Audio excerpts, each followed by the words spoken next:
మిత్రులారా, వార్తలు వాస్తవాలు close encounter with S R programme లో మొదటిసారి దండం పెట్టి రిక్వెస్ట్ చేస్తున్న మిత్రులారా, నా జీవితంలో ఎవ్వరికి కూడా నేను దండం పెట్టలే. మొదటిసారి దండం పెట్టి రిక్వెస్ట్ చేస్తున్నా ఈ ప్రభుత్వానికి, ముఖ్యంగా పోలీస్ వ్యవస్థకి, అంతకు మించి బాధితుల తల్లిదండ్రులకి, వాళ్ళ కుటుంబాలకి. ఎందుకంటే కొద్ది రోజులుగా నేను కొన్ని విలేజెస్ మీద అసలు ఏం జరుగుతుందని సర్వే చేస్తే కొన్ని కళ్ళు బైర్లు గమ్మే వాస్తవాలు కనిపిస్తున్నాయి. ఈ రాష్ట్రం ఏమైతుందో అనే ఒక భయంతో ఆ విషయం ఏందో మీ ముందుకు తీసుకొచ్చే ప్రయత్నం చేస్తాం మిత్రులారా. ఏందంటే ఒక్కసారి చూడండి మిత్రులారా, పల్లెల్లో చాప కింద నీరులా ఏ బి సి అని చెప్పేసి ఈ మూడు టీంలు ఆల్రెడీ పల్లెల్ని ఎంత దారుణంగా, పల్లెల్లో ఉన్నటువంటి యూత్ని మొత్తం నాశనం చేస్తున్నారు. యూత్ మొత్తం ఎలా ఆగమవుతుంది, యూత్ మొత్తం ఆగమైందంటే ఆ రాష్ట్రానికి, ముఖ్యంగా రాష్ట్రం బాగుండాలన్నా, దేశం బాగుండాలన్నా యూత్ బాగుండాలి. ఆ యూత్ లో ఈ మూడు ప్రాబ్లమ్స్ వచ్చి ఎంత దారుణంగా ఆగమవుతున్నాయి ఆ కుటుంబాలు చెప్పే ప్రయత్నం చేస్తా. ఏ అంటే ఆవారా టీము, వీళ్ళు సిగరెటు, మద్యము, ఇంకా రోడ్ల మీద కూర్చొని వాళ్ళ మీదలను కామెంట్ చేయడాలు, రోడ్ల మీద నిలబడి ఆవారగా తిరగడం, పెద్ద పెద్ద డైలాగులు కొట్టడం, ఇంకా చిల్లర పనులు చేస్తుంటారు. ఇది ఆవార బ్యాచ్ ఏ టీం. రెండోది బి టీం వచ్చేసి ఇది బెట్టింగ్ టీము, పత్తాలు, రమ్మి అని చెప్పేసి, లోడోలని మొత్తం ఆల్రెడీ సోషల్ మీడియాను వాడుతూ సర్వనాశనం అవుతుర్రు. లక్షల రూపాయలు ఖర్చు పెడుతుర్రు, లక్షల రూపాయలు అప్పు అవుతుర్రు. ఈ అప్పు కోసం ఎవరి కాలు పట్టుకుంటారో వాళ్ళ తెలివినంతా వాడి అప్పులు చేసి, ఇప్పటికే మీరు గమనించండి, ఊర్లల్లా కొందరు ఇల్లు అమ్ముకున్న వాళ్ళు ఉంటారు, జాగాలు అమ్ముకొని అప్పులు చేసిన వాళ్ళు ఉంటారు. వీళ్ళు మీకు ఆల్రెడీ ప్రతి ఊర్లో కనిపిస్తారు. ఇక రెండవది సి, ఇది బ్రాండ్ మామూలు ఉండదు, గంజాయి బ్యాచ్. ఇదంతా ఈ గంజాయి బ్యాచ్ ఊర్లలో దాదాపు చిన్నూరు అయితే 20 మంది, పెద్దూరు అయితే 50 నుంచి 100-150 ఆ లెవెల్ పెరుగుతుంది. ఇది గంజాయి బ్యాచ్. ఊర్లలో ఆల్రెడీ గంజాయి బాధితులు ఉన్నారు. ఈ బెట్టింగ్లు, లూడోలు, రమ్మీలు అని చెప్పేసి పత్తాలాట బ్యాచ్లు ఉన్నారు. ఆవారని చెప్పేసి వీనికి ఏం పని పాటు ఉండదు, ఉద్యోగం అని చెప్పేసి ఉద్యోగ అన్వేషణలో ఉన్నాం, జాబ్ కోసం ట్రై చేస్తున్నాం అని చెప్పేసి వీని తిట్టడం, వాని మీద కామెంట్లు చేయడం, వీని మీద కామెంట్లు చేయడం, మద్యము, పార్టీలు, దావతులు అని చెప్పేసి తిరగడం. అంటే యూత్ కష్టపడి రాష్ట్రాన్ని, దేశాన్ని, ముఖ్యంగా వాళ్ళ కుటుంబాన్ని బాగుపరచాల్సినటువంటి పరిస్థితులలో వీళ్ళు ఈ మూడింటికి ఈ మూడు వ్యసనాలకు బానిసలయ్యారు. ఆవార టీమే కానీ, బెట్టింగ్ బ్యాచే కానీ, గంజాయి బ్యాచే కానీ. వీళ్ళ ఎవరిని కూడా నేను దుర్మార్గులో, నీచులో అని ఇంకో అని అంటలేను, బాధితులని మాత్రమే అంటున్నా. సోషల్ మీడియాలో వస్తున్నటువంటి వికృత పోకడలో వీళ్ళు ఆగమైనటువంటి బతుకులు ఇవి. దయచేసి వీళ్ళను అరికట్టకపోతే ఏమవుతుంది అంటే, ఈ గంజాయి బ్యాచ్ కాస్త స్నేక్ బైట్ దాకా పోతారు, కొకైన్ లాంటి డ్రగ్స్కి అడక్ట్ అవుతారు. ఇప్పటికీ ఊర్లలో కనిపించకుండా కనిపిస్తుర్రు.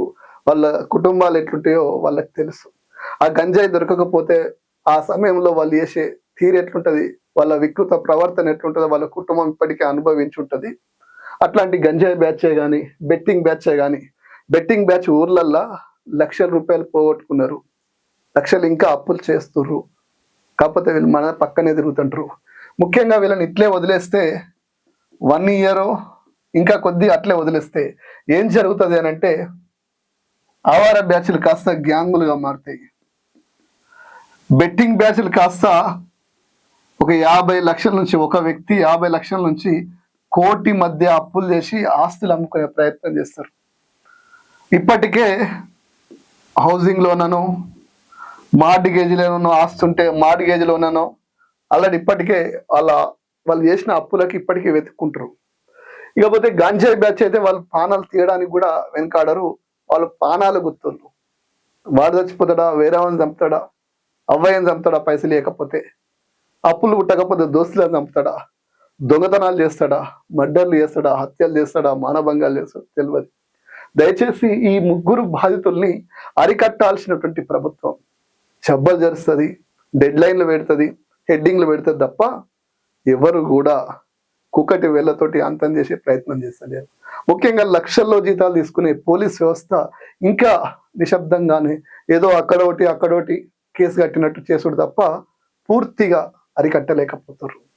ముఖ్యంగా ప్రభుత్వం పోలీసు వాళ్ళని పక్కకు పెడితే సొంత తల్లిదండ్రులు, వాళ్ళ కుటుంబ సభ్యులు పిల్లలు గంజాయికో, లేకపోతే బెట్టింగ్కో, లేకపోతే నిరుద్యోగం పేరు మీద డ్రామాలు ఆడుతుంటేనో కాపాడుకోలేని దుస్థితిలో ఉన్న తల్లిదండ్రులకు నేను రిక్వెస్ట్ చేస్తున్నా, ఈ ప్రభుత్వాలు మిమ్మల్ని కాపాడలేవు, మీ పిల్లల్ని కాపాడలేవు. ఈ రక్షణ వ్యవస్థ ఉద్యమాలు చేసే వాళ్ళ మీద, ప్రశ్నించే గొంతుల మీద కేసులు పెట్టేంత ఫోకస్ గంజాయి మీద, ఊర్లలో జరుగుతున్న బెట్టింగ్ల మీద, ఊర్లలో జరుగుతున్న అరాచకాల మీద పెట్టడం లేదు.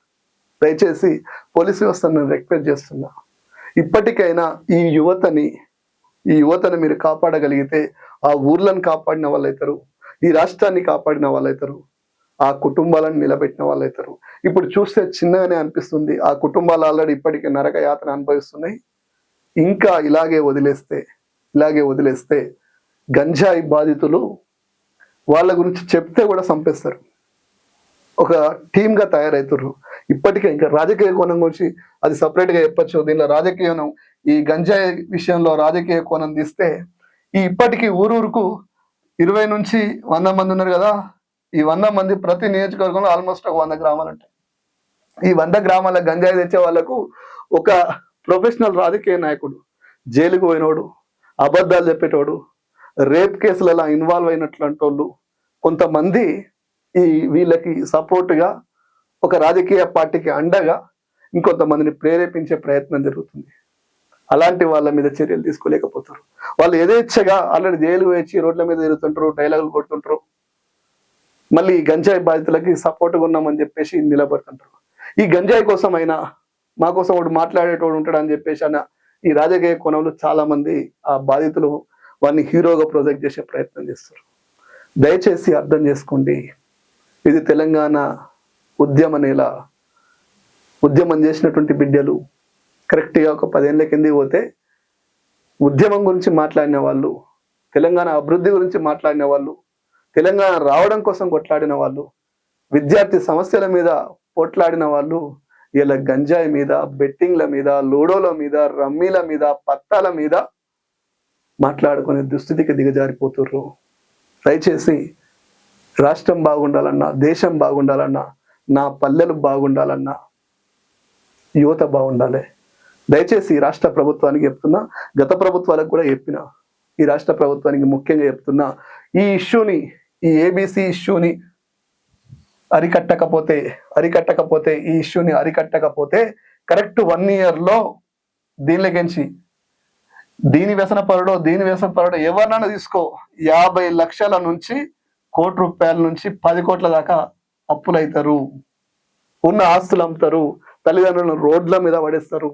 గమనించండి, ఊర్లలో ఇప్పటికే బెట్టింగ్ ఆడో గంజాయి తీసుకోనో తల్లిదండ్రుల్ని బెదిరియడం, చచ్చిపోతామనడం, సంపుతామనడం, ఆస్తులు అమ్ముకోవడం మీరు చూసుంటారు ఊర్లలో. నా మాటలు విన్న వాళ్ళు నిజంగా నేను చెప్పిన నిజాలైతే కామెంట్ చేయండి. దయచేసి ఊర్లలో బెట్టింగ్ బాధితులు, గంజాయి బాధితులు, ఆవారా టీం వీళ్ళంతా ప్రభుత్వం చాతగాంతనం వల్ల, ప్రభుత్వం వీళ్ళకి ఒక దారి చూపించకపోవడం వల్ల ఇలాంటి వ్యసనాలు ఈజీగా కిరాణా షాపులలో గంజాయిలు దొరుకుతున్నాయి.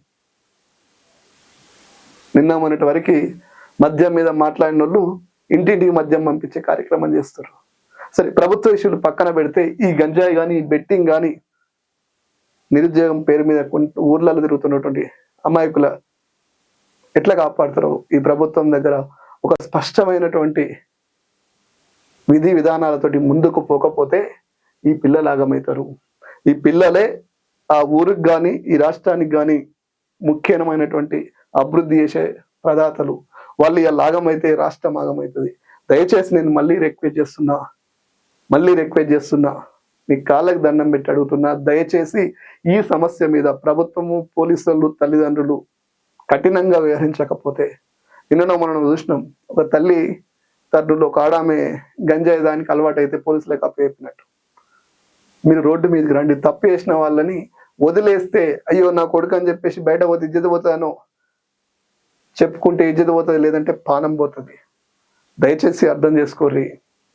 సమస్యను స్టార్టింగ్లోనే అరికట్టకపోతే స్కూల్ దాకా వచ్చింది గంజాయి వనంగా మారిపోతుంది. గంజాయిని అరికట్టండి, డ్రగ్స్ అరికట్టండి, బెట్టింగ్స్ అరికట్టండి, ఊర్లలో చెట్ల కింద ఆడుతున్న పత్తాల రమ్మీలను అరికట్టండి. ఈజీ మనీకి అలవాటు పడిపోయారు. ఎవ్వడు కూడా పని చేయడానికి సిద్ధంగా లేరు. ఈజీ మనీ ఎట్లా చేయాలి, ఓ ఎకరం ఎట్లా అమ్ముకోవాలి, బయటోడు కార్లలో తిరుగుతుండు నేను ఎట్లా తిరగాలి అనే క్రిమినల్ ఆలోచనలు తప్ప కష్టపడదాం, ఈ రాష్ట్రాన్ని దేశాన్ని ప్రగతి పదంలో నిలబడదామని చెప్పేసి చాలా మంది తక్కువ ఆలోచన చేస్తున్నారు. దయించి ఈ ఇష్యూ మీద ప్రభుత్వం వెంటనే మేధావులని విజ్ఞులను పిలిపించి ఒక కమిటీ వేసి ఈ సమస్యకు పరిష్కారాలు ఏ విధంగా దొరుకుతాయో ఆలోచన చేయకపోతే నిజంగా ఒకప్పుడు కొట్లాడి తెచ్చుకున్న రాష్ట్రమేనా అనే పరిస్థితి వస్తుంది. ఎందుకంటే మీరు చూస్తుర్రు ప్రతిరోజు గంజాయి కేసులు, మర్డర్లు, మానభంగాలు, హత్యలు. తెలంగాణ కాస్త రావణ కష్టంగా మారుతుంది. యువత పెడదారిన పడుతుర్రు. యువత గురించి మాట్లాడేటోడు, యువతను అర్థం చేసుకుంటోడు లేడు, వాళ్ళని అరికట్టేటోడు అసలు లేడు. దయచేసి అర్థం చేసుకోండి. ఎవ్వరు కూడా తప్పుగా అనుకున్నా పర్వాలేదు. ఈ రాష్ట్రానికి వాళ్ళే ముఖ్యం. వాళ్ళని కాపాడుకోవాల్సిన బాధ్యత మనందరి మీద ఉంది. Stay on TS24 news. నేను మీ ఆకర్షణ సార్.